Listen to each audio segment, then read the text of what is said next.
What should we do? It's the question that everyone is asking John the Baptist in our gospel. He's been preaching repentance, and you can tell it's starting to generate a little fear and anxiety in their hearts, along with expectation. And it's clear they want to know what to do, from those with 2 cloaks to those who are sinners to those who are soldiers. All of them are told to put things in order and to set things right. And this is what expectation usually does. It moves us to action. Whether you're expecting a baby and you have to get the room ready, or you're expecting a package from Amazon and you want to be there when it arrives, or you're expecting the results of a medical test and the wait is just killing you and you keep calling the office over and over again, expectation moves us to action. We want to get things done. Preparations have to be made. And at a certain level, that's true for the coming of Jesus. It demands action and preparation. But it also demands that we wait.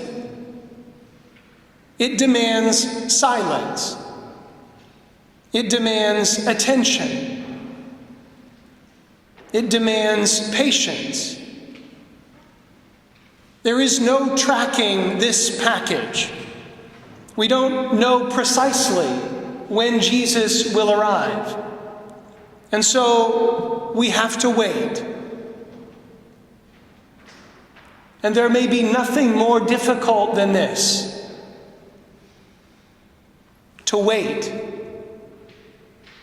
Even in this liturgy, in moments when there are times of silence, or when we're waiting for the gifts to come forward, or we're waiting for the next thing to happen, what usually fills our minds, I think it's a moment when we can easily be distracted by something else, because we don't like to wait. Almost everything else in life can be acquired when we want it, or at least according to our own timeline.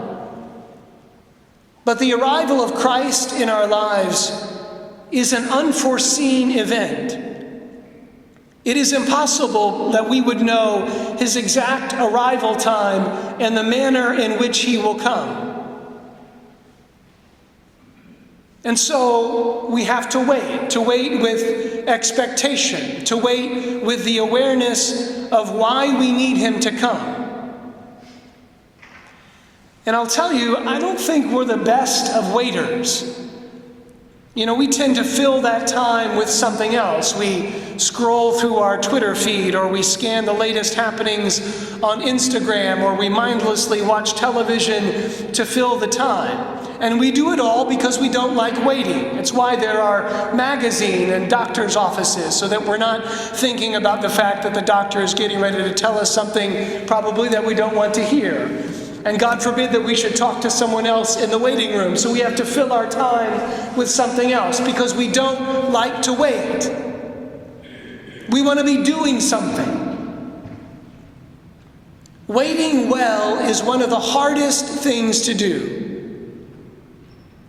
But it is a moment for us to ask what we really expect. What do we need? And why are we waiting?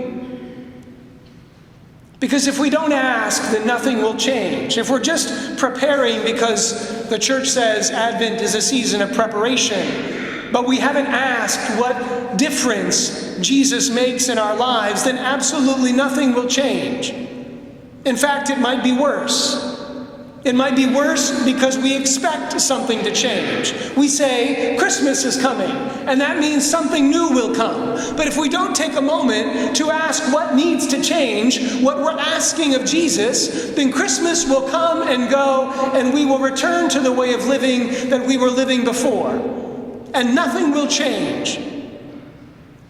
And then we're disappointed when nothing happens as we're dragging the Christmas tree out to the curb to be picked up.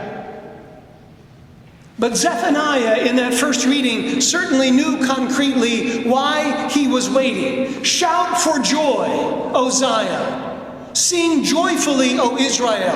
The Lord has removed judgment against you. God has come to save you.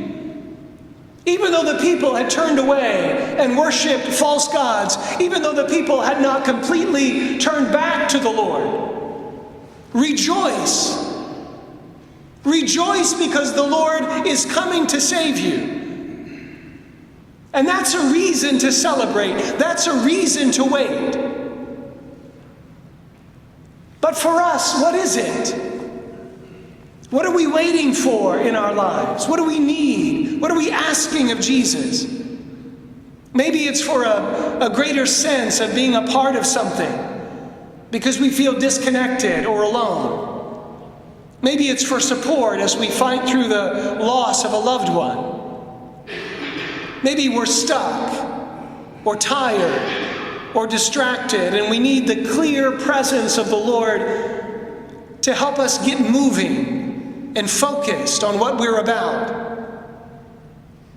Friends, whatever it is, we all need something from the Lord. Otherwise, why would we need a Savior? We all need something from Jesus. And so what are we asking for? What are you looking for? What do you need from God in this moment in your life? Whatever it is, face it and think about it and pray about it. There's no use in waiting if you don't care about who or what is coming. If you don't have a need for Jesus, then he will come and go, maybe many times throughout the day, and nothing will change. It doesn't mean that the Lord is going to, if we ask, that the Lord is going to come and bring us exactly what we want, and bring the change that we're looking for. But if you're sincerely asking for his presence, I am certain that he will bring change that will eventually be for your good, for my good.